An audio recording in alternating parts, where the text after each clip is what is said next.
మాకు అల్లు అర్జున్ మీద రేవంత్ రెడ్డి గారి కోపం. ఏం కోపమే? పాలోడా గెట్టు పంచాదా లేకపోతే ఏమన్నా ఆయన రాజకీయ నాయకుడా? అల్లు అర్జున్ గారు రాజకీయాల గురించి తెలియదా? వాళ్ళ మామ తరపున పోయి నిలబడితే వాళ్ళ మామని ఎవడు ఓటు వేయకపోయా, పట్టించుకోకపోయా. సో సినిమా హీరోల మందం ఉంటే ఎవరికే ఇబ్బంది లేదు. ఈ కార్యక్రమాలను చేస్తే ఇప్పుడు ఇదే సినిమాకి సంబంధించి చాలా మంది ట్వీట్లు చేసిరు కదా.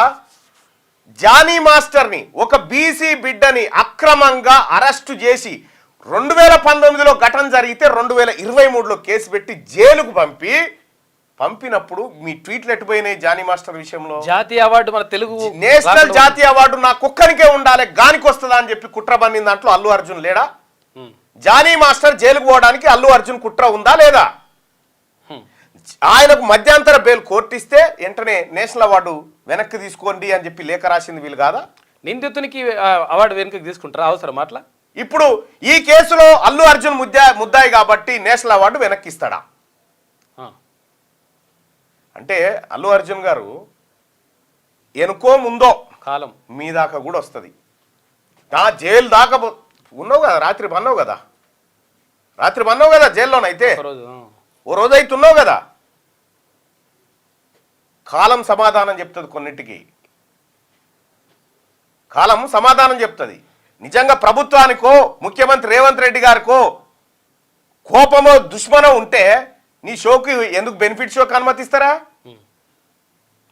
చల్ నడు ఎక్కడ నీకేట్ ఇచ్చేదా అని అంటారు కదా. Public benefit. ఈ ప్రభుత్వాన్ని బదనాం చేయడానికి మీరు బీఆర్ఎస్ పార్టీ నాయకులతోని కలిసి, భారతీయ జనతా పార్టీ నాయకులతో కలిసి ప్రభుత్వాన్ని బదనాం చేయాలంటే ఇక్కడ చూస్తూ కూర్చోవడానికి ఎవడు ఖాళీగా లేడు. చట్టం తన పంతాన్ని చేసుకుంటూ పోయింది, న్యాయస్థానం నీకు బెయిల్ ఇచ్చింది, బస్ అంతే.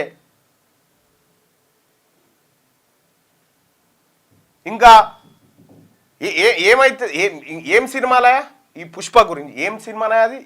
ఏం తయారు చేస్తావు? ఎర్రచందనం దొంగల ఏం సందేహం ఇస్తున్నావు? దానికి నేషనల్ అవార్డా? సందేశం ఏంది? జై భీమ్ సినిమా కదనే రావాల్సింది నేషనల్ అవార్డు. జై భీమ్ సినిమా రియాలిటీ, తమిళనాడులో జరిగినటువంటి ఒక యథార్థ ఘటన. జై భీమ్ సినిమాలో ఒక హేబియస్ కార్పస్ పిటిషన్ ద్వారా ఆ సినిమా వృత్తాంతం నడుస్తుంది. ఆ సినిమాలో చాలా అద్భుతం ఉంది, భారత రాజ్యాంగాన్ని ప్రతిబింబించింది. కదానా ఈ దొంగలకు అవార్డులు ఇచ్చుడేందా అని చర్చ జరిగింది అప్పట్లోనే. కేజీఎఫ్ అవార్డు, దీనికి అవార్డు, ఏది పుష్ప 2 అవార్డు, పుష్పక అవార్డు, ఇదా? అయినా కూడా మీ ఇష్టం, మీ సినిమా తీసుకున్నారు, ప్రేక్షకులు చూస్తున్నారు, వాళ్ళ ఇష్టం. ఓకే, మేము దాంట్లోకి రాదలుచుకోలేదు. కానీ బాధ్యత ఉంటుంది. ఈ ప్రజల దగ్గర, ఈ అభిమానుల దగ్గర మనం డబ్బు వసూలు చేసి సంపాదించుకున్నప్పుడు ఆ అభిమానుల ప్రాణాల మీద, అభిమానులకు ఏమైనా జరిగితే, లేకపోతే ప్రజలకు ఏమైనా జరిగితే మనం కొంత బాధ్యత, రెస్పాన్సిబుల్గా ఫీల్ కావాలి కదా. ఇప్పుడు కరోనా సమయంలో చిరంజీవి గారు ఆక్సిజన్ సిలిండర్లు పంపిండు, ఆయనకు రాలేదు కదా అని ఊకోలే కదా, బాధ్యతతో చేసిండు ఆ పని, బాధ్యతతో ఆ పని చేసిండు. అటువంటి వాళ్ళ మీద గౌరవం ఉంటుంది సమాజానికి ఖచ్చితంగా. మీరు లేరా? సుకుమారు నువ్వు ఇద్దరు కలిసి జానీ మాస్టర్ పైన అక్రమ కేసులు పెట్టించిన దాంట్లో మీ పాత్ర లేదా? చెప్పురి. ఎవరున్నారు? ఆ అమ్మాయితోటి బెయిల్ క్యాన్సిల్ చేయమని సుప్రీంకోర్టు దాకా పోయింది మీరు కాదా? పంపించింది మీరు కాదా? అంటే ఒక బీసీ సినీ కళాకారుడికి అన్యాయం, నీకు ఇంకో న్యాయమా? ఎటుపోయినావు? కేటీ రామారావు అలా పెట్టలేదు ట్వీటు. జానీ మాస్టర్కి అన్యాయం జరిగిందని పెట్టలేదు ఎందుకో. కానీ నిజంగా చాలా మంది అంటారు ఈ జానీ మాస్టర్ ఉసురు తగిలిందిరా అని చెప్పని అంటా ఉన్నారు. మొత్తం అవే కామెంట్లు, జానీ మాస్టర్ ఉసురు తగిలిందిరా వీళ్ళకి అని చెప్పి చెప్తా ఉన్నారు. అందుకోసమే అల్లు అర్జున్ గారికి నా సూచన ఏంటంటే, సినిమా మందం హీరో ఓకే, బయట కూడా హీరో అని పరిశాన్ చేయకు. బయట చాలామంది ఈ భారతదేశానికి గుర్తింపు తీసుకొచ్చినటువంటి పిల్లగాడు చెస్ ఛాంపియన్, ఆయన హీరో. ఆ రోడ్డు మీద ట్రాఫిక్ నియంత్రణ చేస్తూ ప్రజల ప్రాణాలు కాపాడుతున్న కానిస్టేబుల్ హీరో. వాళ్ళు రియల్ హీరోసయా? ఇంకా కేటీ రామారావు గారికి ఆ రేసింగ్ దాంట్లో ఏదో నోటీసులో బీటీసీలో ఆ గవర్నర్ ఆదేశం ఇచ్చాడు. ఇక రేపో మాపో నోటీస్ పంపుతారు కదా.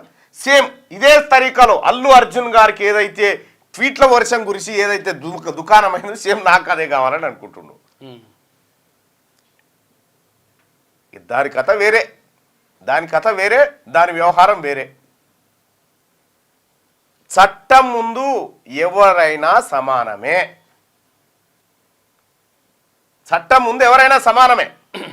అది చెప్పదలుచుకున్నా నేను మార్నింగ్ న్యూస్ ద్వారా.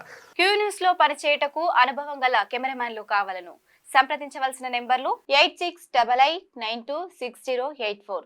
qnewsads@gmail.com ను సంప్రదించండి. లైక్ చేయండి.